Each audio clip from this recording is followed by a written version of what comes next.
નમસ્તે વિદ્યાર્થી મિત્રો, Pathak school Amreli online education ચેનલમાં આપનું સ્વાગત છે. વિષય પર્યાવરણ આસપાસ ધોરણ 3 પ્રકરણ નંબર 12. અગાઉના વિડીયોમાં આ પ્રકરણના કેટલાક મુદ્દાઓની સમજૂતી આપણે મેળવી ગયા છીએ. હવે આ વિડીયોમાં બાકી રહેલા મુદ્દાઓની સમજ મેળવીશું. તો સૌપ્રથમ અગાઉના વિડીયોમાં મેળવેલ મુદ્દાઓની થોડે પુનરાવર્તન કરી લઈએ. જેમ કે પ્રકરણ નંબર 12 આપણા કામ, જેમાં આપણે જુદા જુદા કામ કરતા લોકો વિશે માહિતી મેળવી અને તેના કામ વિશે પણ જાણકારી મેળવી ગયા. જેમાં સફાઈ કર્મચારી, શિક્ષિકા, ફૂલ વેચનાર, ચાની દુકાન ચલાવનાર, ટ્રાફિક પોલીસ, કડિયા કામ કરતા લોકો, મજૂરો, વાળંદ, મોચી, ફ્રૂટ વેચનાર, નર્સ, ડૉક્ટર વગેરે વિશે આપણે માહિતી મેળવી. સાથે સાથે એ લોકો શું કામ કરે છે એના વિશે પણ આપણે પરિચય મેળવ્યો. જેમ કે બૂટ ચપ્પલ અને તેને બનાવવાનું કે સાંધવાનું જે કાર્ય છે એ કરનાર, જેને આપણે મોચી કહીએ છીએ. દર્દીની સારવાર કરનાર, કે જેને આપણે ડૉક્ટર કહીએ છીએ.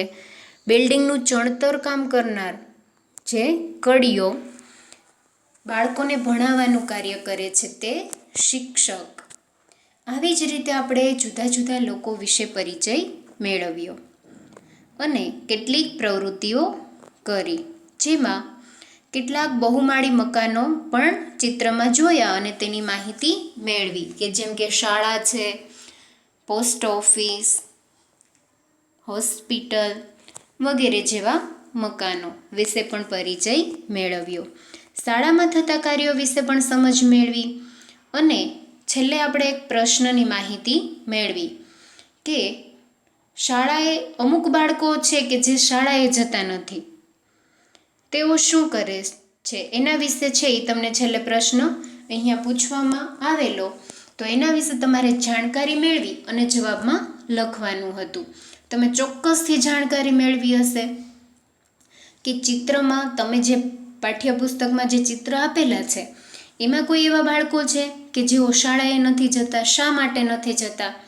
તો આપણે છે એ જોયું કે ફ્રૂટ વેચનાર છે એ ફ્રૂટ વેચનાર જે ભાઈ છે એ પોતાની દીકરીને, એટલે કે પોતાની દીકરી જે મમતા છે એને પોતાની સાથે છે એ ફ્રૂટ વેચવા માટે લઈ જાય છે અને તે તેના પિતાને થોડી મદદ કરે છે.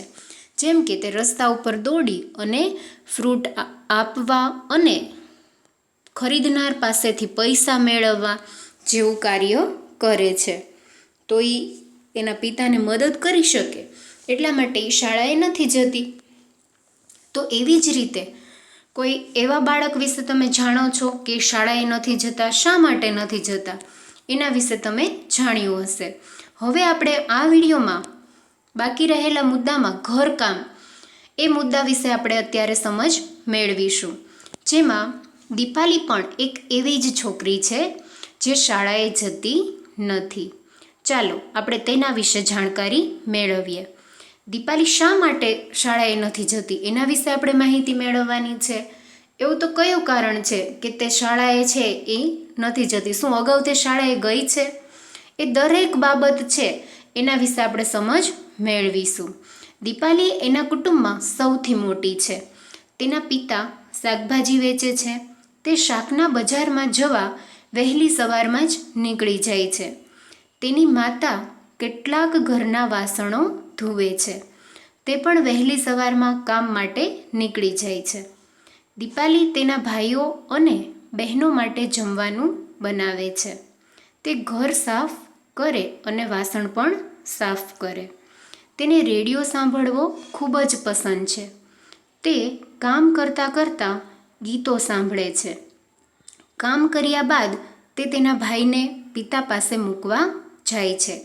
પછી તે તેની નાની બહેનો સુમન અને શૈલાને શાળાએ લઈ જાય છે. દીપાલી તેની માતાને ઘરના કામમાં મદદ કરે છે. બપોરે તે તેના ભાઈ અને બહેનોને ઘરે પાછા લાવે છે. સાંજે તે પડોશના બીજા બાળકો સાથે રમે છે. તેની માતા સાંજે ઘરે મોડા આવે છે. દીપાલી તેની માતાને સાંજનું જમવાનું બનાવવામાં મદદ કરે છે. તેના પિતા રાત્રે ખૂબ જ મોડા આવે છે. રાત્રે દીપાલી પથારીમાં સૂતા સૂતા તેની બહેનની શાળાનું પુસ્તક વાંચવાનું પસંદ કરે છે. તમે ચિત્રમાં જોઈ શકો છો કે દીપાલી તેની બહેનોનું શાળાનું જે પુસ્તક હોય છે તે વાંચી રહી છે. તે ધોરણ 3 સુધી જ ભણી છે. 3 વર્ષ પહેલાં જ્યારે તેના નાના ભાઈનો જન્મ થયો એટલે તેની સંભાળ રાખવા દીપાલીને ઘરે રહેવું પડ્યું. આ કારણે તે વધારે ભણી શકી નહીં. તેને લાગે છે કે પુસ્તકો વાંચવાથી તેને જાણવા મળશે. હવે તે ફરી શાળામાં દાખલ થઈ છે અને નિયમિત શાળાએ જાય છે. ત્યાર પછીનો જે મુદ્દો છે યાદ કરો અને લખો, જેમાં એક પ્રશ્ન પૂછવામાં આવેલો છે કે દીપાલી તેના પોતાના ઘરમાં ક્યાં ક્યાં કામ કરે છે. તો અહીંયા તમારે લખવાનું છે. જે અગાઉ આપણે સમજૂતી મેળવી એના આધારે કે દીપાલી છે એ પોતાના ઘરમાં ઘરને સાફ કરવાનું, વાસણો ધુએ છે, તેના ભાઈ અને બહેનો જે તેનાથી નાના છે તેને જમાડવાનું કાર્ય કરે છે. તેના મમ્મી સાંજે મોડા આવે છે તો તેના મમ્મીને રસોઈ બનાવવામાં મદદ કરે છે. તેના ભાઈ બહેનોને શાળાએ મૂકવા અને લેવા માટે જવાનું કાર્ય કરે છે. આ વિશે તમારે અહીંયા લખવાનું છે. ત્યાર પછીનો પ્રશ્ન છે, શું તમે પણ ઘરમાં કામ કરો છો? તમે છે એ તમારા મમ્મી પપ્પાને કંઈક ને કંઈક ઘરમાં મદદ છે એ કરતા હશો. તો એના વિશે છે એ તમારે લખવાનું છે. જો હા તો તમે ક્યાં ક્યાં કામ કરો છો એ વિશે તમે અહીંયા લખજો. ત્યાર પછી છે ઘરના કામ સિવાય બીજા કોઈ કામ તમે કરો છો? જો હા તો ક્યાં ક્યાં? ઘરના સિવાયના અન્ય કામ તમે કરતા હો તો એના વિશે પણ તમારે અહીંયા જણાવવાનું છે. ત્યાર પછી નીચે વિવિધ ક્રિયાઓ આપેલી છે. દિવસના કયા સમયે તમે કઈ ક્રિયાઓ કરો છો તે ઘડિયાળમાં નોંધો. હવે અહીંયા છે એ ઘડિયાળ તો આપવામાં આવેલી છે પરંતુ તેમાં કાંટા આપેલા નથી. તો અહીંયા તમારે નીચેની જે ક્રિયા છે એ વાંચી અને ઘડિયાળના કાંટા દોરવાના છે. જેમ કે પહેલું આપેલું છે કે સવારમાં ઉઠવું, તો તમે જેટલા વાગે સવારમાં ઉઠો છો એ રીતે તમારે ઘડિયાળમાં સમય બતાવવાનો છે. જેમ કે અહીંયા આપણે છે એ 12 ઉપર મોટો એરો કરશું અને 7 ઉપર નાનો એરો કરશું. તો અહીંયા આપણે ઘડિયાળમાં છે એ 7 વાગ્યાનો સમય એરો કરી અને બતાવ્યો. એટલે તમે જો સવારમાં 7 વાગે ઉઠતા હોય તો તમારે આ રીતે કરવાનું છે. જો તમે મોડા ઉઠતા હોય, જે સમય તમે ઉઠો છો એ રીતે એરો કરી અને તમારે ઘડિયાળમાં સમય દર્શાવવાનો છે. ત્યાર પછી શાળાએ જવું, શાળાએથી પાછા ફરવું, ઘરે ભણવા બેસવું, રમવા જવું અને છેલ્લું છે રાત્રે સૂઈ જવું. તો આ રીતે તમે છે એ ઘડિયાળમાં એરા દર્શાવી અને તમે સમય બતાવજો કે તમે ક્યારે ક્યારે છે એ આ પ્રકારની પ્રવૃત્તિ કરો છો, કયા સમયે, એ વિશે તમારે એમાં પ્રવૃત્તિ કરી અને જણાવવાનું છે. ત્યાર પછીની પ્રવૃત્તિ છે, તમારા ઘરના કયા સભ્યો ઘરના કામ કરે છે, તેઓ ક્યાં કામ કરે છે એના વિશે લખવાનું છે. જેમ કે તમને અહીંયા કોષ્ટક આપેલું છે કે કુટુંબના સભ્યો અને તેઓના કામ. તો તમારા ઘરના જે દરેક સભ્યો છે એ અલગ અલગ છે એ કાર્ય કરતા હોય છે, એટલે કે ઘરના કામ કરતા હોય છે. તો એ કયું કામ કરે છે એના વિશે તમારે લખવાનું છે. જેમ કે અહીંયા તમે પહેલું લખો કે મમ્મી. તો મમ્મી જે કંઈ કામ કરે છે એ બધું અહીંયા તમારે તેઓના કામ છે એમાં લખવાનું છે. તો મમ્મી તો છે એ ઘણું બધું ઘરનું કામ કરતા હોય છે. તો તમે છે એ અહીંયા લખજો કે ઘરની સાફ સફાઈ, વાસણો ધોવા. તમે જો શાળામાં જાઓ તો તમને ઘણીવાર છે એ મમ્મી મૂકવા પણ આવે છે, લેવા પણ આવે છે. તો મમ્મીનું જે પણ કાર્ય છે એ વિશે તમે અહીંયા લખજો. એવી જ રીતે પપ્પા, દાદા દાદી, ભાઈ બહેનો, બરાબર, તમે પોતે પણ કુટુંબના એક સભ્યો છો, તો તમે તમારું પણ લખી શકો છો. તો આ રીતે તમારે વિગત લખી અને આ કોષ્ટક ભરવાનું છે. ત્યાર પછી છે તમારા કુટુંબના કયા સભ્યો પૈસા કમાવાનું કામ કરે છે, તો એ વિશે પણ તમારે અહીંયા લખવાનું છે કે કુટુંબના સભ્યો અને તેઓના કામ. જો મમ્મી પપ્પા બંને છે એ કંઈક ને કંઈક વ્યવસાય સાથે કે નોકરી કરતા હોય તો એ રીતે તમે લખજો. ત્યાર પછી અન્ય સભ્યો જેમ કે કાકા કાકી, દાદા દાદી, તો તેઓ છે એનું નામ કુટુંબના સભ્યોમાં અને તેઓના કામ એ વિશે તમે અહીંયા લખજો. તમારા કુટુંબના કયા સભ્યો કામ કરે છે પરંતુ તેઓને તેના પૈસા મળતા નથી. હવે અહીંયા જો એવો પણ પ્રશ્ન પૂછવામાં આવેલો છે, જેમ કે ઘરના કામ જે કરે છે, જેમ કે તમારા મમ્મી કે જે ઘરની સાફ સફાઈનું કામ, વાસણ ધોવાનું, કપડાં ધુવે છે, તમારી દેખરેખ રાખે છે, તમારા નાના મોટા કાર્ય કરે છે, બાળકોને સાર સંભાળ લેવાનું વગેરે, તો એ કામમાં છે એને પૈસા મળતા નથી. તો એવી રીતે તમારે છે આનો જવાબ આપવાનો કે તમારા કુટુંબના કયા સભ્યો કામ કરે છે પરંતુ તેને પૈસા મળતા નથી. ત્યાર પછી છે તમારા દાદા દાદી પાસેથી જાણો તેઓ જ્યારે બાળક હતા ત્યારે કેવા કામ કરતા હતા. હવે તમારે તમારા દાદા દાદી પાસેથી જાણવાનું છે કે તેઓ તમારા જેવડા હતા, બાળક હતા ત્યારે છે તેઓ કયા કયા કામ કરતા હતા. અને અહીંયા જે આપણને બોક્સ આપેલા છે એમાં તમારે લખવાનું છે. સરલા તેના બાને આ પ્રશ્ન, એટલે કે સરલા છે એ પણ તેના બાને આ જ પ્રશ્ન પૂછે છે. બાએ જવાબ આપ્યો, જ્યારે હું નાની હતી ત્યારે મારે મારા વડીલોને લાકડા વીણવામાં, છાણા બનાવવામાં અને છાણથી દિવાલ લીપવામાં મદદ કરતી હતી.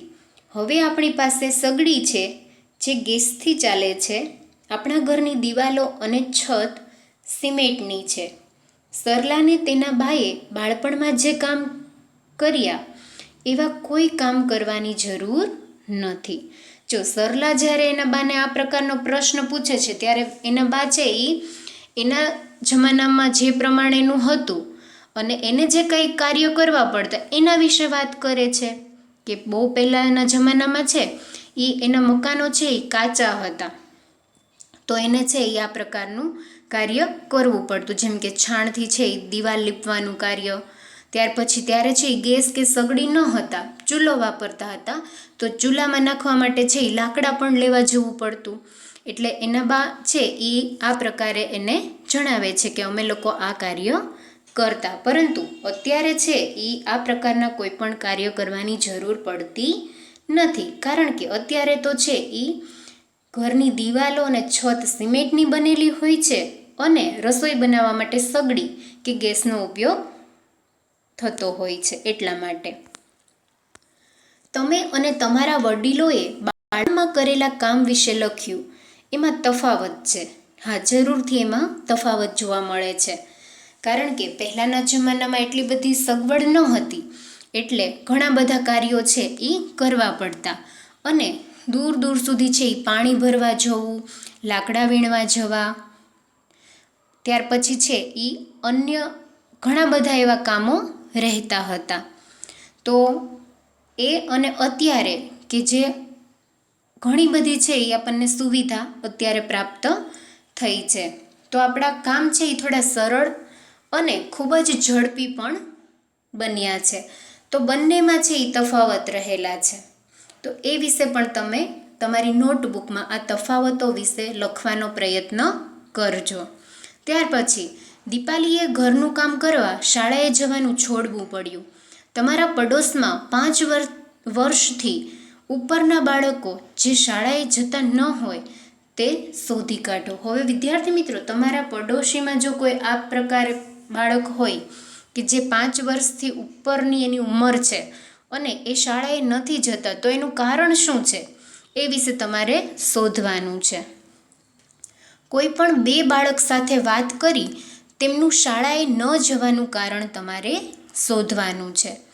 આ બાળકને કેવી શાળા ગમે એ અંગે પણ તમારે લખવાનું છે. એટલે કે તમે જે બાળકને શોધો એ બાળકને તમે પૂછજો કે એને કેવી શાળા ગમે છે, કેવી શાળામાં એને ભણવા જવું ગમે, એ વિશે પણ તમે એને પૂછી અને અહીંયા લખજો. પ્રથમ બાળકનું નામ, જો અહીંયા કેટલીક છે એ વિગત આપણને આપવામાં આવેલી છે, એના આધારે તમારે જવાબમાં લખવાનું છે. તો એમાં બાળકનું નામ, શાળાએ ન જવાનું કારણ, શાળામાં શું ગમે તેની વિગત, બીજા બાળકનું નામ, શાળાએ ન જવાનું કારણ અને શાળામાં શું ગમે તેની વિગત તમારે લખવાની છે. એટલે કે તમારે કુલ 2 બાળકોને મળી અને આ વિગત તમારે એની પાસેથી મેળવવાની છે. લખો જેમાં આ બાળકને શાળામાં આવતા કરવા તમે શું કરશો. હવે તમે જાતે વિચારજો આ પ્રશ્નનો જવાબ કે જે બાળકો છે એ શાળામાં નથી જતા એનું કારણ તમે જાણ્યું.